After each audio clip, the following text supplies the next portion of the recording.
The only planned celebration that I had was going to be that 2001 if I made that jump shot. I was about to. I don't know what you would have done. Either on the table or I was up in the stands. That's what I had planned in my mind. You talking about in Philly? In Philly. Yeah. And that was more so, it wasn't more so to the Philly fans than the world and who had something to say about what was going on.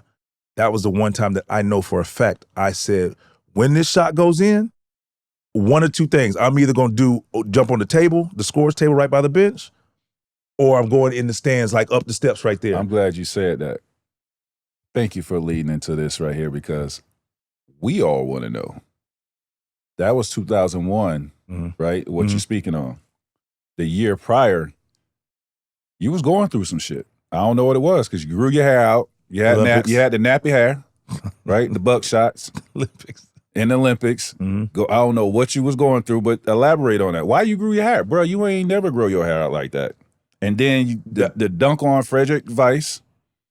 But talk about, like, that what you was going through, because you, again, like I said, you was growing your hair out, and then what you were saying a year later, if you would have hit that shot, all of that is all built up stuff. Yeah. So speak on that. All right, let's go back. So that was, you're leaving, at the end of that 2000. year. That summer, Butch fired. Yep. There was a lot of controversy between Butch and my mom. There was the agent in that summer. Tank Black. In that summer. And then the shoe situation. PUMA. All during that time. This is all going. All right in succession. Started with you're leaving, the back and forth, all of that, everything in succession. Obviously the high was dunk contest, but then everything kind of happened after that. And then we get to the Olympics, and GP, we were in that transition, like growing. So GP was kind of like, bro, let's do it. I was like, let's do it. I don't care. And that was a angry summer. Yes, it was. Of the Olympics. Yeah. I tend to dunk the basketball hard, as you know, but like I was trying to pull screws loose every time, and a little testier than normal, like with back and forth. I got into it with Shane Hill in I think he played Australia. Like he was just back and forth, who had just gotten into it the Olympics before with Charles Barkley. Got into it with what country? Same. Australia. They're Jordan. Oh my gosh, why I can't think of his name. But we get into it, and that was a big thing. Now all of Australia against me. We going back and forth. Going down the court in the transition play, the referee trips on my leg, falls on, elbow pops out. Ew. In the game. Hold on, is this the same game you got the dunk? No, same game. I get into the altercation. Okay. That they calm that down. This happens shortly thereafter. He trips on my foot, falls, pops out. Blame me. So it was so much going on. And then as the back half of that Olympics, the dunk happens against France. And then we get to the gold medal game. I tried to do the dunk again. Yeah. I don't know if you knew that. Yeah. I tried to jump over it again. He knocked me out the air and whatnot. So it was just one of those things. We played against Yao and those, and I was every time I was jumping, I was trying to go square. Yeah. It wasn't just trying to just dunk the ball anymore. It was just trying to just get it all out. And which leads into now, life is good when we win the gold medal, and then the season happens, and all of a sudden May 20th comes about trying to go trying to accomplish graduating and Game 7, which just so happened to fall because, I don't know, it wasn't supposed to be that. The schedule was not originally supposed to be that way, but it happened. So I was prepared for it. Then to hear everybody talk about it, so it was kind of like another hurdle, whatever. And it was kind of all, that was going to be the moment where you kind of get it all out for 6, 8, 9 months. And it didn't go that way. What was the deciding factor where you was like, I'm over this shit, man. Like, I'm done. I don't even want to think about all this stuff that I was dealing with. I think winning the gold medal was one of those things. So let's go back. I didn't make the Olympic team originally. Right. I got in because Tom Gugliotta Got hurt. And so at that moment, I get there, I have something to prove. I want them to understand, like, to feel like, damn, why we didn't pick him from the beginning? It's all good, but you're going to now see. I ended up being the leading scorer for the team and earned the right to where they trusted. I didn't know. Yeah, earned the right to where they trusted me to be the go-to guy late in games. I just got in attack mode and just, obviously fill it out, do my part. Like you said, not trying to be bigger than the team. Right, yeah. But at the same time, when you give me that opportunity, I'm going to show you. Your teammates and coaches put you in that position. So I start, and then here's guys like for you, or like, playing with J Kidd and like Ray Allen running down the court. Ray, you said, I wanted to throw a lob to you.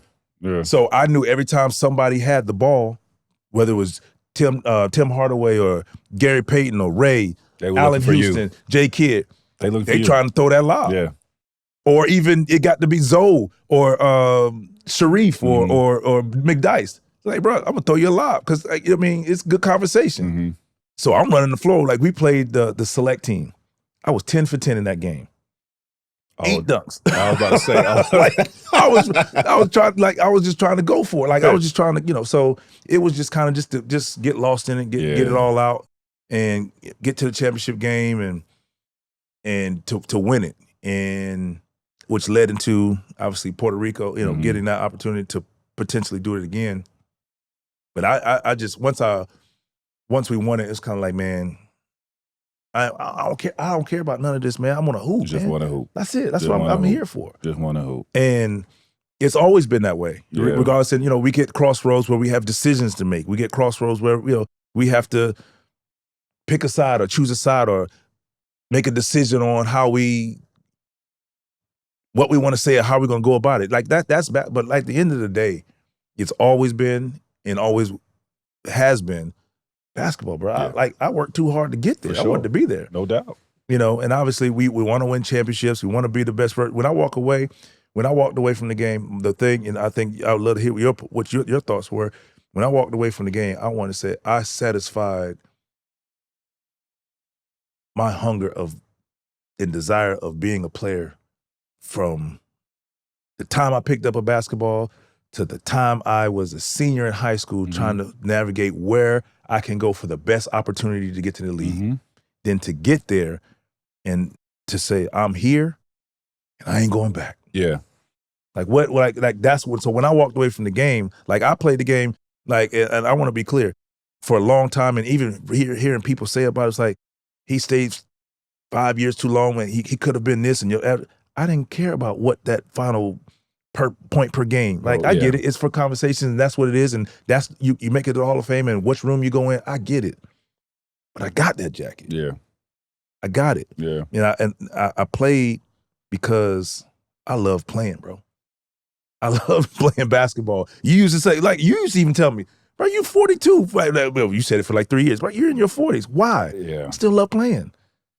And then it's like, if I woke up at 40, 38, and still had the desire to play, I would be miserable.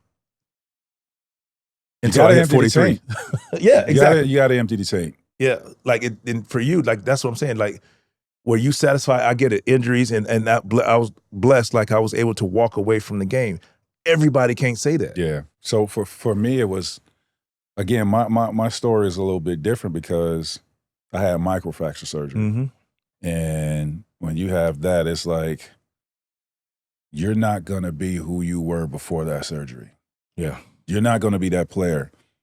And can you live with that? Can you live with the reality of not reaching that level? Because we want to be our best. We want to reach our full potential of what we could be in this game, and injuries take that away. So now my mentality is, it's, totally adjusted now, because I know, okay, I'm not going to be an all NBA type player. Now I'm fighting the mental battle. I'm fighting the mental battle, and I'm fighting, man, can I overcome this and make a team? Can I make a team again? because I don't know how I'm going to come out of this. Right? I don't know. So you're saying that as the injury happened? I'm saying as I'm going through my rehab. Yeah. Because I know how tough and strenuous this rehab is going to be. So I'm questioning, like, bruh, how am I going to be able to get through this and be able to make a team again? So that was my focus.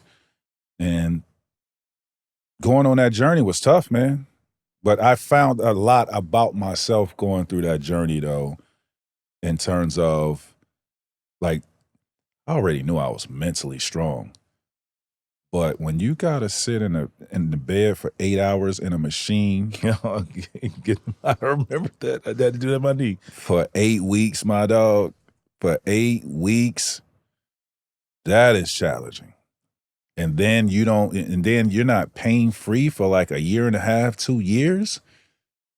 Man. And you're not going to be all NBA, or you're not going to be the guy that they're giving the ball to, or you're going to be getting pulled this way. And can you handle being pulled this way when man, you used to get pulled that way? It's a lot. It's a lot going on that you got to maneuver through now. Yeah. They got you. Yeah. And how you going to handle that? But it was the mental challenge, is really just getting back on the basketball court and believing that I can, go through all this, the rigors of this training, rehab, and make a team. And I actually lasted 4 more years of doing that. So I want to piggyback off that, because that was one of the mental battles for me on the back end. My love for the game was stronger than what was given to me. And what I mean by that is that I knew I could have played more minutes and taken more shots. That's just what was given to me. And everybody was saying for so long, hey, but you can go to a championship team and do this, but I wanted to play. And, it's always tough on how a team views your value and you knowing your worth. Yeah. I knew what I was worth, and I knew I could still play the game. Okay, maybe I'm not playing 29, 30 minutes, but I can give more. So I wanted to play somewhere where I want to go somewhere where I can still play. Yep. And I felt like I still had something for the game. And yeah, I knew it was limited, but I didn't want to sit over there rotting on the bench. I just couldn't do it. And the toughest thing was kind of listening to some of these organizations. And even it happened in Atlanta too. I don't have a problem saying it.